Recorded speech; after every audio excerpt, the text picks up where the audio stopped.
તાપી જિલ્લા પોલીસની ટીમ દ્વારા ધાડના ગુનાનો ભેદ ઉકેલવામાં આવ્યો છે।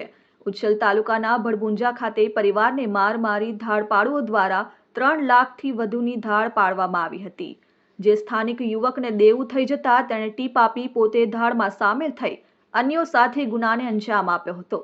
પોલીસે સ્થાનિક ઇસમ વિપુલ ગામિત જે ઉચ્છલ રહે છે અને અન્ય 2 ધાડપાડુ વિપુલ ધામેલિયા હાલ વરાછા મૂળ ભાવનગરનો છે તેમજ બ્રિજેશ કુમાર ઉર્ફે પ્રધાન સિંઘ હાલ પલસાણા અને મૂળ ઉત્તર પ્રદેશનો છે, જેને ઝડપી લીધા છે। 2 કાર સહિત મોબાઈલ અને રોકડ મળી કુલ 6,77,000નો મુદ્દામાલ કબજે કર્યો છે। ધાડપાડુઓ રાત્રિ દરમિયાન ગેંગ બનાવી ઘાતક હથિયાર સાથે ઘરમાં પ્રવેશી જઈ ધમકાવી જબરદસ્તી ધાડ પાડી ઘરના સભ્યોને ઘરમાં જ બાંધી જઈ ગુનાને અંજામ આપતા હતા।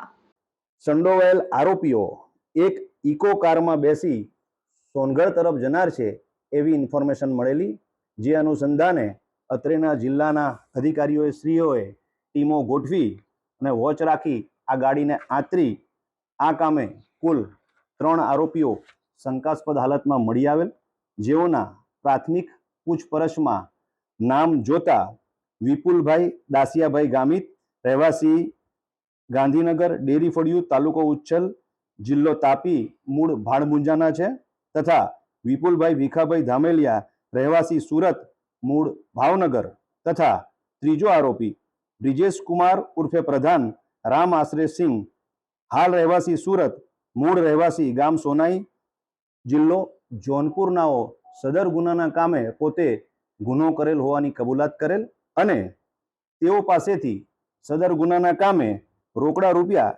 37,160, મોબાઈલ ફોન નંગ 5, મારુતિ ઇકો કાર જે ગુનાના કામે વપરાયેલ તથા અન્ય eco car Tata Indica vista car કબજે કરવામાં આવેલ છે। કુલ્લે રૂપિયા 6,77,160 રૂપિયાનો મુદ્દામાલ કબજે કરવામાં આવેલ છે। હંસરાજ પાડવી સાથે દીપેશ પડવી, RN ન્યૂઝ, તાપી।